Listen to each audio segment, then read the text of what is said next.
कटिहार जिले के बलरामपुर थाना क्षेत्र में शिक्षक पर गांव के ही नाबालिग छात्रा से दुष्कर्म करने का आरोप लगाया गया है। दरअसल तिकोरी गांव में शिक्षक कन्हैया दास के पास पीड़ित छात्र पढ़ने जाती थी और इस दौरान छात्रा ने कई बार अपने परिजनों से शिक्षक के हरकत में के बारे में शिकायत की थी, लेकिन परिजनों ने इसे गंभीरता से नहीं लिया और इसी क्रम में बीती रात चाकू की नोक पर छात्रा से उसके ही घर में दुष्कर्म की घटना को अंजाम दिया गया और मौके से फरार हो गए। फिलहाल पीड़ित नाबालिग और उसके परिजन इंसाफ की मांग कर रहे हैं। वहीं इस मामले में एएसपी ने कहा है कि पुलिस आरोपी को जल्द गिरफ्तार करेगी। एक मामला आया है सामने जिसमें एक बच्ची जो ट्यूशन पढ़ने जाती थी, उसी के शिक्षक द्वारा उसके घर में ज़बरदस्ती पीछे के रास्ते से घुसकर उसके साथ बलात्कार किया गया है। तो इस संबंध में पीड़िता की मां द्वारा आवेदन दिया गया, तो उस पर कांड दर्ज किया गया बलरामपुर थाना में और पीड़िता को मेडिकल जांच हेतु भेजा गया है। साथ ही उसका 164 का बयान कराने का भी निर्देश दिया गया। तो काठी खोल के आया और बोला घर में घुस गया और मच्छर जबरदस्ती करने लगी। जब मैं चिल्लाने लगी तो मन पापा उठ के आया और चाकू दिखा के मेरा मुंह बंद कर लिया।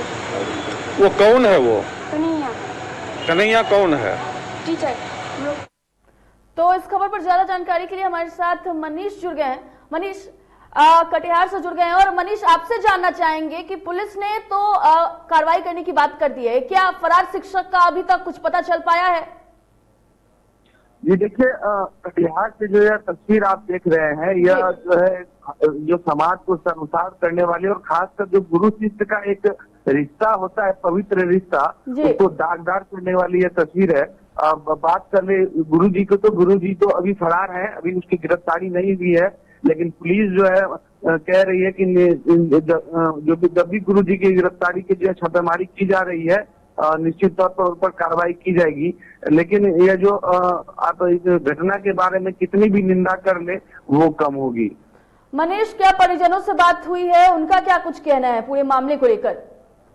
परिजनों का कहना है कि हालांकि जो छात्रा है उनका कहना है कि इससे पूर्व भी वो कई बार ये इस घटना के बारे में जो छेड़खानी जो शिक्षक थे वो करते थे, उन्होंने कई बार जो छात्रा है उन्होंने कई बार बताने का प्रयास किया और बताई भी, लेकिन परिजनों ने जो है उसको इतना सीरियस नहीं लिया, जिसका नतीजा यह हुआ कि उस दिन जो देर शाम जो है उसके घर पर गुरुजी पहुंचे और छात्रा के साथ इस तरह का घिनौना काम किया। जो परिजन है उनका जो है अब साफ तौर पर पुलिस से कहना है कि उसे न्याय चाहिए, उसके लिए वो जो है लगातार जो है चक्कर लगा रहे हैं आला अधिकारियों के। जी मनीष, बहुत बहुत धन्यवाद आपका तमाम जानकारी के लिए। बढ़ते हैं अगली खबर की ओर। रोहतास जिले के सासाराम में साकेत नगर के पास अपराधियों ने एक शख्स को गोली मार दी, जिसके बाद गंभीर रूप से घायल युवक को इलाज के लिए सासाराम के सदर अस्पताल लाया गया। आपको बता दें कि घायल अपनी दुकान जाने के लिए सुबह सुबह निकला, इसी दौरान अपराधियों ने उसे गोली मार दी। सुबह में घर से आ रहे थे और बड़ी नहर के पास इनको गोली पीछे से सटा कर मार दिया गया है। अच्छा, फिर कहाँ लेकर आए हैं? वहाँ से हम यहाँ लेकर आए हैं, दुकान पर काम करने के लिए। पश्चिम चंपारण जिले के बगहा में तिरुपति शुगर मिल के एमडी दीपक यादव द्वारा पिछले 1 वर्षों से कई परिवार भूखा ना सोए कार्यक्रम चला रहे हैं। इसी कार्यक्रम के तहत वे गरीब असहाय लोगों के मदद करने में लगे हुए हैं। इसी कड़ी में महुई पंचायत के सेमरा उत्क्रमित मध्य विद्यालय में सैकड़ों गरीब असहाय विकलांग और विधवा महिलाओं के बीच सूखा राशन का वितरण किया गया। इस दौरान एमडी ने कहा कि जब तक गरीबों की दुआएं उनके साथ है तब तक कोई गरीब भूखा नहीं सोएगा। देखा कि रोजमर्रा मजदूरी और खाने कमाने वाले लोगों को इतना नुकसान हुआ, तब हमने इस कार्यक्रम को अपने कार्यकर्ताओं के कहने पे चालू किया। बहुत छोटे स्तर पे शुरू किया, पहले दिन 14 परिवारों को मदद करी, मगर जब मेरे कार्यकर्ताओं ने कहानी सुनाई उन 14 परिवारों की कि उनको कितनी राहत मिली है, तो उससे प्रेरित होके हम आज तक इस प्रोग्राम को चलाते रहे हैं।